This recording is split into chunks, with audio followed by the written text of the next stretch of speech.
purpose of this SARE-funded project is to show an interesting trellising system.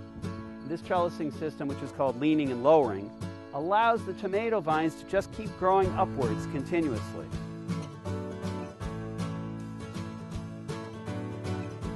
Hi, Andy. Hello, Sajal. This is a remarkable project. Can you tell us a little bit about it? Sure. Growing tomatoes, of course, is something that most vegetable growers do. There's always a market for tomatoes. People love tomatoes. So I wanted to show an intensive production system. And part of that intensive production system involves this trellising system, which you see here. So I'd like to demonstrate for you and everybody watching. Yeah, that'd be great. Okay. First of all, I want to point out these hangers here. These are really no-frills devices.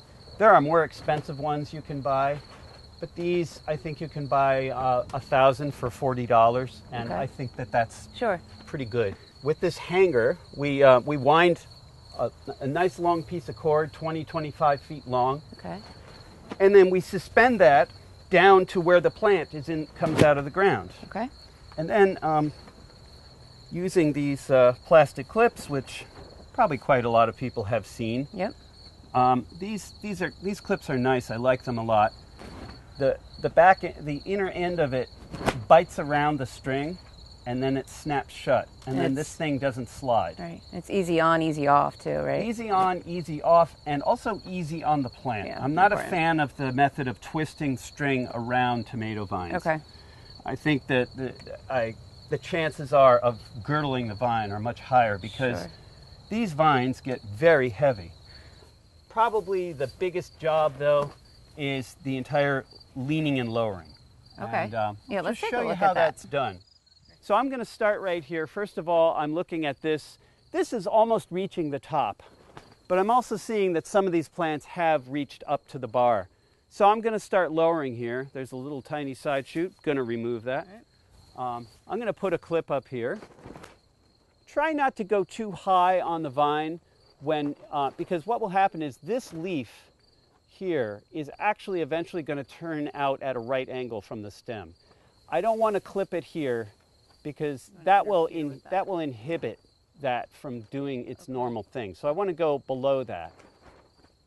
But eventually, when it does turn out at a right angle, this leaf may very well be leaning, resting on that clip and helping to hold the plant up in the air. Okay.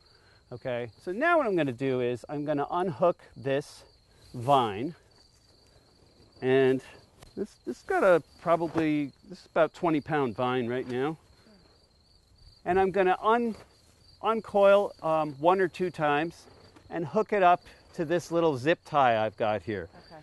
We're using these zip ties because these hangers don't work very well on this electrical conduit. Right. A lot of greenhouses doing this kind of thing will instead have some heavy steel cable, and these things sit fine on a steel cable.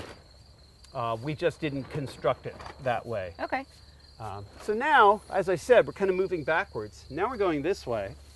We're going to the next plant down the line because we've just made available a new space for this to go to. Okay. So I'm going to get out my side shoots here. I like to go right to the top with side shoots and pinch out the very youngest side shoot. Just make sure you don't pinch out the terminal bud. Now I'll put another clip on. Right there. Yep. And now I'll reach up here and uncoil this a turn or two. And I like to keep it at a lot of tension. The reason why is because when I pull on it like this and make sure it's tight, the fruit stays off the ground. Okay. And how do you attach the string to the plant initially? A simple knot or? Just the clip right Just at the the clip. base. Okay. Yep. That's good to And know. this isn't the original clip because this string Started when the plant was put in. Right. So this string goes all the way to the base of that plant. Okay. So what I've been doing right through here, through the summer, is I remove the lower clips and I reuse them. Okay. Because they're not serving any purpose for it. See how loose this is? Sure. This isn't supporting anything at all. Right. So I can remove that. Okay. And I very often go right up the line pretty far until maybe I've only got 4 or 5 clips holding the vine So that's up. good to know. You don't have to have any nut skills or anything like that That's right. do the system. And actually, why don't we just unhook one of these All right, vines? sounds good. I'll follow and you. just see how long one of these vines can get. And I should also mention, being mid-September, these tomatoes are not in the ultimate peak health condition. They look better than mine at home. Okay. Well, they Sure. were just bursting with life Right. pretty much right through the month of August. But Okay. in recent weeks, they've started to go down a little bit. Okay. So I'm just going to unhook this. Actually, I'm just going to hand this to you. All right. You better use both hands. Oh, yeah. Wow. It's laden with fruit. It's pretty heavy. Yeah, that is heavy. Okay. It's I'm going to lay this down on the ground. All right. Just have a look at it.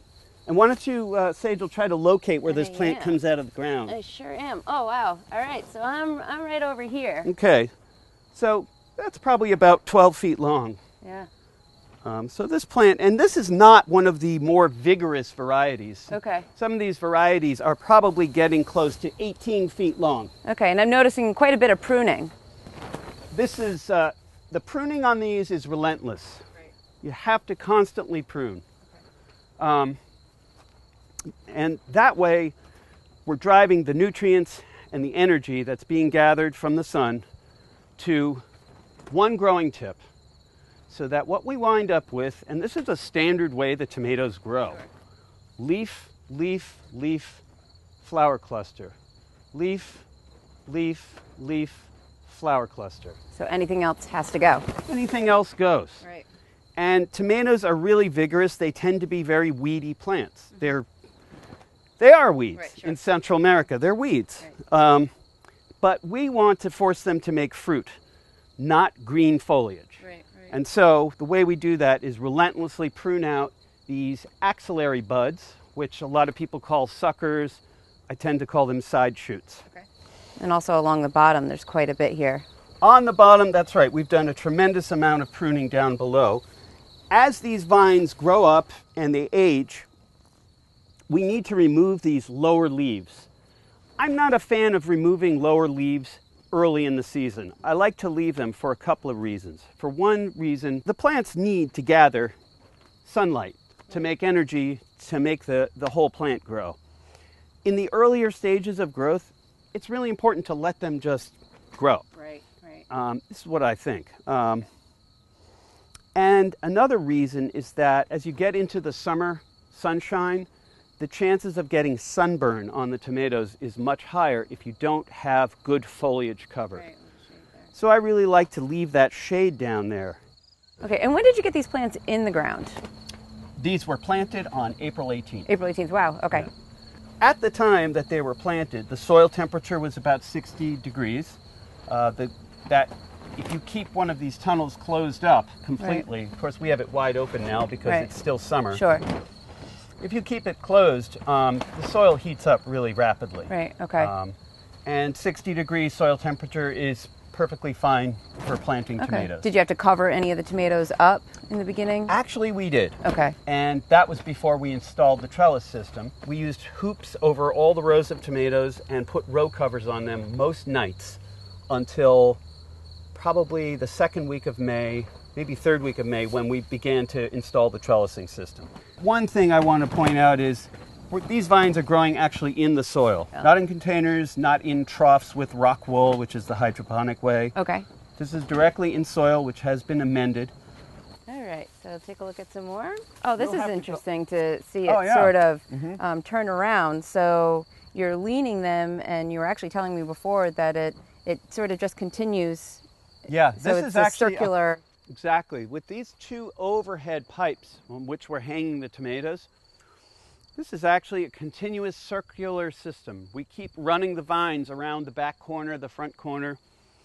These could grow indefinitely. Okay. I don't think we talked about this, but the spacing. What do you do for spacing in between the tomatoes in a These system like plants this? were put in at 16 inches between plants. Wow. Now that may sound a little tight. Yeah. You probably out in your garden, you might use like 2.5 feet That's about between right. plants. Sure. This is even a wide spacing for in this situation. I planted them a little wide because I didn't want to take any chances. This was a demonstration project. I wanted to make sure Each plant had enough space that we didn't get too much disease taking Right. over. I have seen this done as close as 12 inches, 1 foot. Wow. And it does work. Obviously, it's all very labor intensive. And you know, that's one of the things about this system that has to be borne in mind. Sure. Tons of labor here. Yeah. Very small space, very high productivity. Do you have any idea how much you could get at market for, let's say, one plant? Yeah, you could say that the value of each one of these plants probably ranges from anywhere from $50 to $90, I would say, depending on how, I mean, in terms of overall production throughout the whole season. Sure. So you put in one plant that might cost you $2.50, $3 to produce, and you come out with, let's say, $70, $80 per plant. Right. That's pretty good. If you've got 300 plants, do the math. That's a pretty good gross revenue for a space like this. Yeah, sure, sure. There are other input costs as well. Straw, for instance, that we're using on the ground here. I like to use straw because, first of all, it's an organic amendment to the soil. This is going to add organic matter to this soil inside this high tunnel, and it's good for the soil in the future. Great. So you're not going to remove this? Not going to remove this. It's going to be tilled in. Other input costs, well, those hangers, negligible. The clips, negligible. I think I got 5,000 for $60. Okay, and probably you're going to use most of them again next year, next season. Yeah, and I probably got through less than a third of the box. Okay, so probably your labor then seems like your biggest... Labor is huge. Sure. I should also mention in terms of the fertilizers that I'm using. Oh, right, right. I've probably used a grand total of 5 or 6 gallons of fish emulsion all summer. Wow. That's not much at No, all. it's not. That's maybe $100 or something. Okay. You know, a jug of calcium is probably $30. Epsom salt, you can go to the local drugstore and buy a little milk carton of them, and I bought a half-gallon milk container of Epsom salt, probably used half of it. Right, so it's going to last. It costs nothing. Of course, you have infrastructure here. You know, you build a high tunnel, it costs money. Sure. So some of this is, okay, let's grow a really productive crop with a huge return to try to make back our investment in our structure. Right, right, okay. The leaning and lowering trellising system's been in use for a few decades, and it's proven to be an effective way to manage indeterminate tomato vines. It requires some season-long diligence, but there's a lot of return for the labor investment. It makes the best use of vertical tunnel space, reduces disease, keeps fruit clean, makes harvesting easy, and the per-plant yields are very high. And it's an efficient way for some of the newer growers in Rhode Island to use their scarce land resources.